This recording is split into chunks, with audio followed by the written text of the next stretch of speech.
আরজি করের ঘটনাকে কেন্দ্র করে যেসব ঘটনা আমাদের আশেপাশে ঘটে চলেছে সেসব হাড় কাঁপিয়ে দিচ্ছে আমাদের প্রত্যেকটা মেয়ের। এই জাস্টিস শুধু মৌমিতা দেবনাথেরই নয়, প্রত্যেকটা মেয়ের প্রয়োজন। সেই ঘটনাকে কেন্দ্র করেই আমাদের হসপিটালে এক মিটিং বসানো হয়, কারণ আমাদের হসপিটালের অধিকাংশই মহিলা স্টাফ। এই মহিলা স্টাফদের নিরাপত্তাকে কেন্দ্র করেই মিটিং আহ্বান করা হয় আর ডাকা হয় ডক্টর স্ট্রাইক।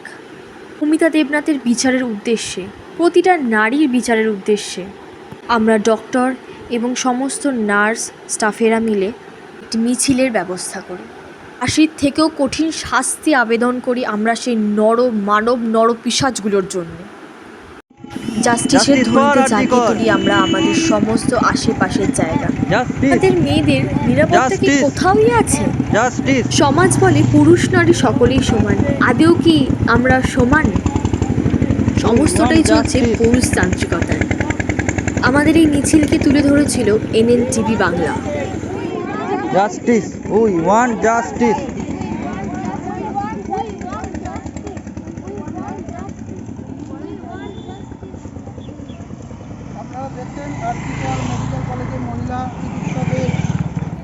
এই মিছিলে আমাদের সিনিয়র সিস্টাররা এবং আমাদের ডক্টর আর মাননীয় চেয়ারম্যান স্যার আমাদের নিরাপত্তাকে নিয়ে অনেক কিছুই জানান।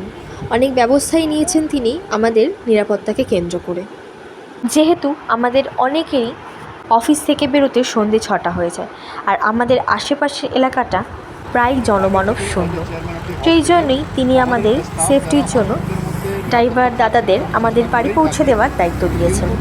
শেষ পর্যন্ত এটাই বলবো, জানি না আমরা কতটা সুরক্ষিত, আমাদের আগামী ভবিষ্যৎ প্রজন্মই বা কতটা সুরক্ষিত। তাই সরকারের মুখের দিকে না তাকিয়ে চলো আমরা সকলে মিলে লড়াই করি আমাদের সুরক্ষার জন্য। 14ই অগস্টের একটা ছোট্ট মিছিলকে কেন্দ্র করে আমি এই ভিডিও শেয়ার করলাম। যদি আপনাদের ভালো লেগে থাকে তবে অবশ্যই আপনারাও শেয়ার করে দিন আর অনেক অনেক প্রতিবাদ জানান। ধন্যবাদ ভিডিওটি দেখার জন্য। সুরক্ষিত থাকুন, সাবধান থাকুন।